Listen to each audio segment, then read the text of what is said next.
Peace, family.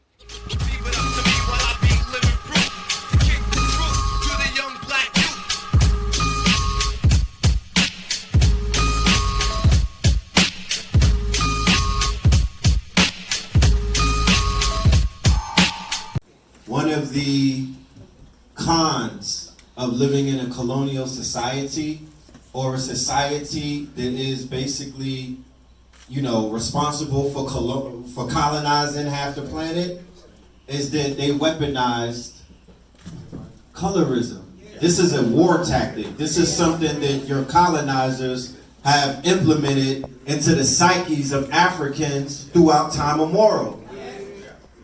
It's called Willie Lynch in America, and it's called other things in other places. There's an illusion that our people are under, and we suffer because of that illusion. And that illusion is there's somebody on this planet that is superior than you. I hear people throwing around the word minority. Where? How could anybody be a minority in anywhere where, on this continent where it's more people of melanin than anybody? Don't use that word. You're not a minor. You know what I'm saying? So they have utilized their amalgamated offspring in the structure of holding on to power for time immemorial. This has been weaponized. Their children, we're in London, so we're in Europe, so you're familiar with the Moorish story or the Moorish saga and how the Moorish offspring was used against their parents to topple them. So in the community, there still exists a level of distrust when there are, amalgamated children, and we don't know if those children have the allegiance, if they're fighting with those two nations in their bosoms. I mean, our president in America, Barack Hussein Obama, was a perfect example of how they weaponized their offspring to serve their agenda, ultimately to have our face, but to have their agenda at hand. So there's a lot of healing, there's a lot of work that needs to be done in the community, because I totally agree with what you're saying about we cannot totally judge based off of the levels of melanin. We're getting into this information about what melanin is in the last few decades and whatnot. So now people are using a new brown paper bag test. You understand? It's the reverse brown paper bag test. Oh, your melanin is not that popping. I don't know if I don't know if Ra is with you. And, and it's shit, because we know that would be false, because there's some people who are blue, black, purple. And all skin folk is not kinfolk. Come on. So we know that melanin is not necessarily a deterrent. Come on. Yeah. Speak, Redpill. So we just need to communicate more. There needs to be a level of code, and that's what a political party affords.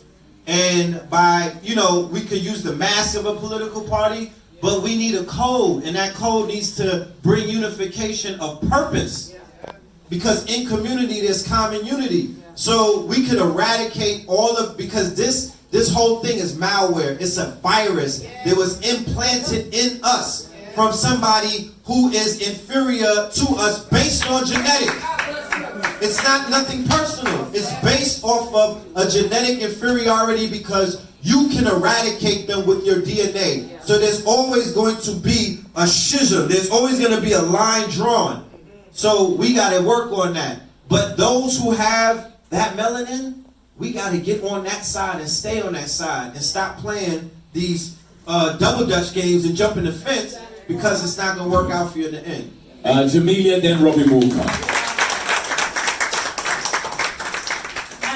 I'm someone, I definitely do think that colorism is an issue, but what I will say is that I grew up in a Rastafarian household, and I only became aware of colorism when I kind of came into contact with the media. And I think that the best way for us to combat colorism is by educating our children. I knew about the Willie Lynch theory from I was about 5 years old. No one could chat to me, nobody could demean me. I was so proud of everything. I knew my history, and it's very important for our children to walk out with that same energy, that same confidence. You cannot break someone who knows who they are, and I think it's and so when it comes to colorism, I'm not here to denounce it. I'm not here to say it doesn't exist, but understand where it's coming from, where these messages are coming from, why they're there. It's the Willie Lynch theory still working today. That's nonsense, and it's down to us. It's an inside job to eradicate it. Simple thing. Robbie Walker. All right, I just wanted to throw one thing into the discussion that no one's brought up yet, and that is that colorism has also been gendered.